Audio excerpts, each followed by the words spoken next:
సంవత్సరాల తరబడి ఎన్ని మందులు వాడినా మీ మోకాల నొప్పులు తగ్గట్లేదా? ప్రాణ పెయిన్ క్లినిక్ లో అత్యాధునిక చికిత్స. బ్రేకింగ్ న్యూస్ చూస్తున్నాం. రెమాల్ తుఫాన్ బీభత్సం కొనసాగుతుంది. తీరం దాటిన నుంచి పశ్చిమ బెంగాల్లో విలయ తాండవం సృష్టిస్తుంది. రెమాల్ ఎఫెక్ట్ తో కోల్కతా ఐపీఎల్ ట్రోఫీ గెలిపించిందనే ఆనందం ప్రజల్లో కనబడకుండా పోయింది. కలకత్తా నగరంతో పాటు పలు ప్రాంతాల్లో వర్షం దంచి కొడుతుంది. రాత్రి 8:30 ప్రారంభమైన తీరం దాటే ప్రక్రియ అర్ధరాత్రి వరకు కొనసాగుతుంది. చివరకు బెంగాల్ బంగ్లాదేశ్ మధ్య సాగర్ ఐలాండ్ కేపు పరా వద్ద తీరం దాటింది. ఈ సమయంలో గంటకు 135 కిలోమీటర్ల వేగంతో ఈదురు గాలులతో వీయడంతో పాటు భారీ వర్షం కురిసింది. దీంతో ప్రజలు బిక్కుబిక్కుమంటూ బతికారు. రెమాల్ బీభత్సానికి జనజీవనం అస్తవ్యస్తమైంది.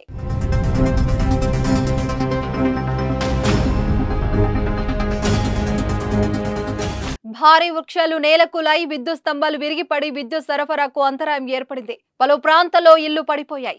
లోతట్టు ప్రాంతాలు పూర్తిగా జలమలమయ్యాయి. వ్యవసాయ భూములను వరదలు ముంచెత్తాయి. వెంటనే రంగంలోకి దిగిన రెస్క్యూ టీం రంగంలోకి దిగి లోతట్టు ప్రాంతాల్లో చిక్కుకున్న వారికి సురక్షితమైన ప్రదేశాలకు తరలించారు. రోడ్డుపై పడిపోయిన చెట్లను తొలగించి వాహనదారులకు ఇబ్బందులు లేకుండా చేశారు.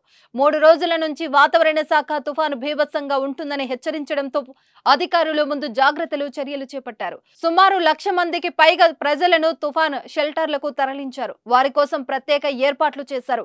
కనీస వసతులు కల్పించారు.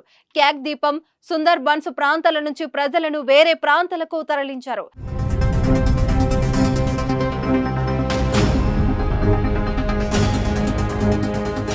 రెమాల్ తుఫాన్ కోల్కతా మరియు దక్షిణ బెంగాల్లో వాయు రైలు మరియు రహదారి రవాణాకు అంతరాయం కలిగించింది. ఈస్ట్, సౌత్ రైల్వే శాఖలు రైళ్లను రద్దు చేశాయి. కోల్కతాలోని నేతాజీ సుభాష్ చంద్రబోస్ అంతర్జాతీయ విమానాశ్రయాన్ని 21 గంటల పాటు మూసివేసింది. మరోవైపు శ్యామప్రసాద్ ముఖర్జీ ఓడురేవు కార్యకలాపాలు కూడా నిలిచిపోయాయి. కోల్కతాలోని పురాతన భవనాలు, ఎత్తైన భవనాల నుంచి ప్రజలకు అధికారులు ఖాళీ చేయించారు. తుఫాన్ ప్రభావిత ప్రాంతాల ప్రజలు అప్రమత్తంగా ఉండాలని ప్రధానమంత్రి మోదీ, సీఎం మమతా బెనర్జీ విజ్ఞప్తి చేశారు. గవర్నర్ తో మాట్లాడిన మోదీ తీసుకుంటున్న చర్యలపై ఆరా తీశారు.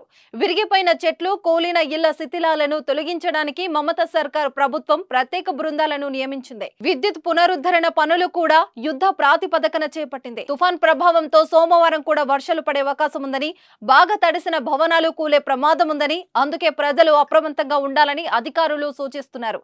ప్రజలకు సహాయక సౌకర్యాలు అందించేందుకు రెస్క్యూ టీం సిద్ధంగా ఉన్నాయి. ఎన్డీఆర్ఎఫ్, హెచ్ఏడీఆర్, ఎస్డీఆర్ఎఫ్ బృందాలు రెడీగా అవసరం మేరకు సాయం చేసేందుకు సిద్ధమయ్యాయి. రెమాల్ ప్రభావంతో పశ్చిమ బెంగాల్, ఒడిశాతో పాటు ఈశాన్య రాష్ట్రాల్లో ఈ నెల 28 వరకు భారీ నుంచి అతి భారీ వర్షాలు కురవనున్నాయని వాతావరణ శాఖ హెచ్చరిస్తోంది.